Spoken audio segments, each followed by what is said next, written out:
welcome back for another lap guide video in the now FIA F4 car at Fuji International Speedway with no chicane. My name is Bart, and let's get into the hot lap.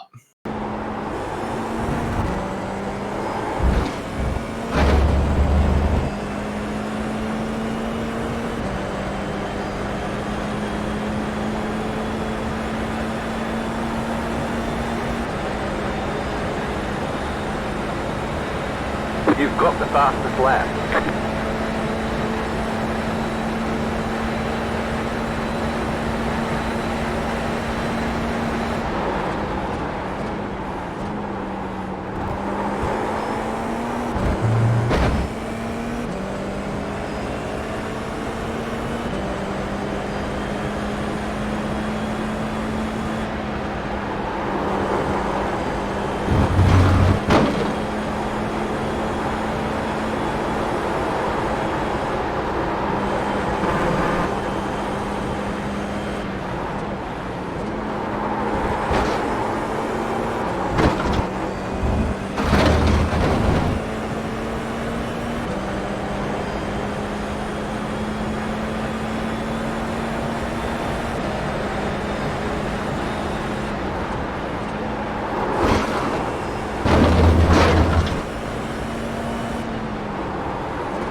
You've got the fastest lap. Okay, so heading down the main straight at Fuji now, quite a long journey towards turn one.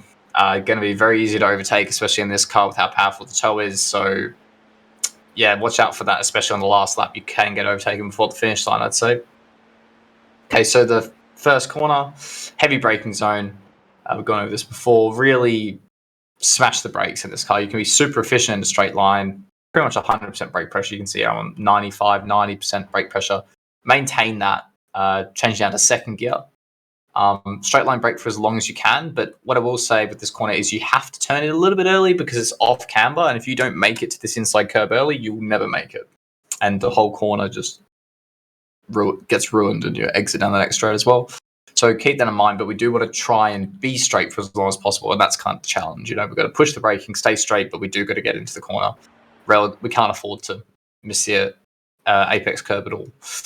Down to second gear. You can see I'm down third in a straight line, and then second as I'm kind of turning into the corner. All over this curb, right up to the bollard always. Nice aggressive throttle pickup. Let the car out. Try not to hold the wheel too much and let it scrub. I find that this car, you can take a bit more exit curb than I did there, but in this car, I mentioned this before, super important that you're not scrubbing the wheel a huge amount, and you'll get kind of feedback through the wheel, especially if it's a direct drive wheel, and you can hear it on iRacing, and you can feel it in terms of just the speed as well. If you have too much lock on while you're full throttle, you're not really going to go anywhere with this car. So don't just have tons of lock on and keep your foot flat. It's better to kind of be smoother on the wheel on the exits. So now bring the car over to the right, just shortening the distance before the next corner. You always use this entry curb, super important for a high-speed corner like this. Makes a big difference to lap time and the amount of track that's available to us. So using all of this, even this little bit of track here, and then aiming to get as close to the inside bollard as possible. Hold fifth gear, very light brake, very soft. Brake into this left-hander. Tried fourth. Fifth's definitely better in these conditions. Quite grippy conditions this week. And then a quick throttle pickup. Don't mess around too much on the throttle. I could have even been quicker there. The longer you take to get to full throttle, the more understeer you're going to create. And that's, you're going to be limited by how much front grip you have. You're going to be understeering through this corner on the fixed setup. So make sure you get to throttle quickly once you commit. And yeah, this curb, you can run wider. So it is legal as long as you have your tyres on the red curb, even if it's a bit wider. But the problem is with this car, I find if you put the floor, so the middle of the car, where the plank is, over this rippled curb on the right, it's really hard to get back to the left, and you lose a bit of time from bottoming. So it's just unstable and inconsistent as well. So I just like to kind of lean up against it. I had the middle of the car on this first red and white curb. And you have to always get back before this white line as well, which is tricky to do. Okay, so I like to just widen up a little bit here. You can see I'm not really turning that much left. I just hold a bit of steering lock on the exit of the second corner. We go out a little bit just to give ourselves a slightly wider angle, but we still want to stay tight for the distance and kind of where the camber is and also the rubber as well. The grip is not out wide. Don't go widening off this corner, please. And we're just trying to gently bring the car in again. Really put this car not to just yank the wheel and scrub the front tires. Gently going towards the inside here. It'll kind of camber up for us.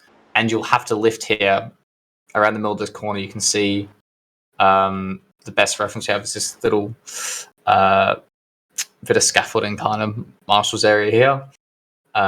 So that's a good reference to kind of go, okay, we're going to start lifting now. And this is what I find is really important with this corner, is that you lift more with the so you rotate the car more with the lift than the steering. If you just yank the steering, you can get it turned, but you're going to just lose a lot of time, and the car's going to understeer along the exit. So if you can just use the wheel and the throttle together, and you see my steering is really smooth. Like there's no sudden inputs to really turn into the corner. Staying fairly consistent on the steering and just using the throttle when I need a bit more front grip to help the car rotate. And then get onto this curb really helps hook the car up, and it's a fantastic reference. So if you can meet ideally on this slip road or this exit road and this little bit of curbing here, it's really good. You don't want to end up over to the left. You want to get back to the right. It really hurts your exit for this next left-hander. So break this left. It's tricky because you can see we're not even in a straight line here. We've got this little yellow board here. Kind of a reference, but between the 100 and the 50, and you're always going to be moving around here. So, somewhere in this range, but it's going to be quite broad, I'd say, generally. And you just want to focus on getting back to the right and looking into the apex here on the left, down to third gear. This lap I'm quite early, but it works quite well because I can get the throttle really early then and get inside this camber. You don't want to run this sausage curb, so this is about as close as you want to get. I just kind of nick it there. Any more than this, and it bounces the car wide. Again, a really aggressive throttle pickup here is important. You don't want to create understeer. This is the absolute limit in terms of track limits as well, just having my wheels just touching the red and white curb. Try not to hang out there too long. It does kind of bounce around the bumps a bit. And then just keep the car tight through this right. Okay, so now we've got quite a quick corner here. Important here, we don't... there's a bit of a bump, you'll see, after the apex, so we want to be on throttle by then. And also... we want to be able to carry quite a bit of movement speed as well. So it's a corner where it's not super obvious where you should be focusing on entry or exit. It's just fairly mixed in that regard. Fourth gear, quite a heavy brake, but short on the left-hand side here. Quick off the brakes, bleed off quickly, get right up next to the sausage curb. Obviously, you don't want to hit this. It will push you wide, but as close as you can. Like that.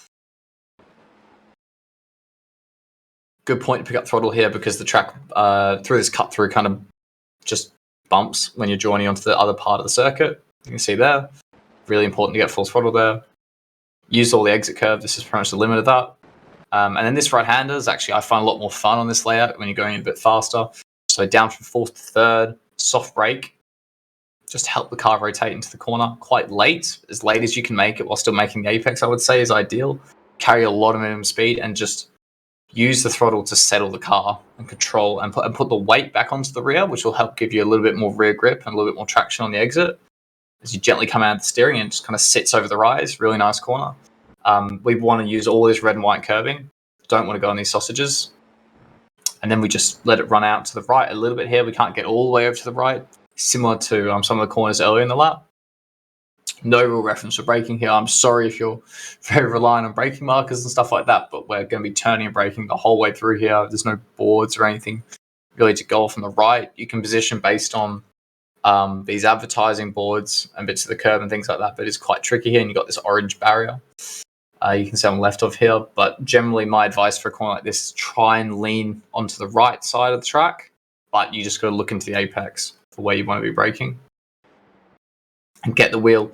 You can see here, I just make sure I get the car as straight as possible when I have the brake still turning, but just a little bit of lock off. And then as I come out of the brake, then I start turning again, rotate the car gently, use the throttle up the hill. Again, it'll help you get some more rear grip back.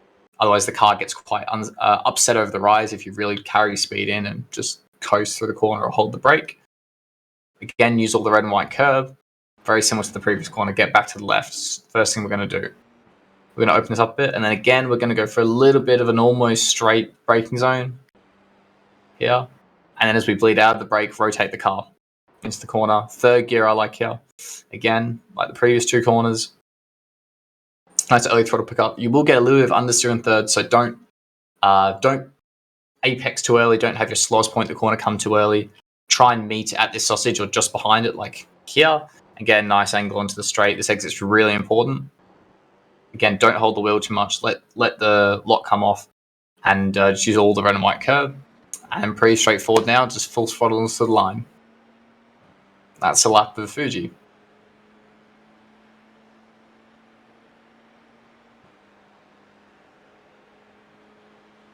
So that brings us towards the end of the video. If you have any questions, please put them in the comment section below. And if you'd like to check out the Coach Dave Academy Discord, you can find the link for that in the video description. See you next week.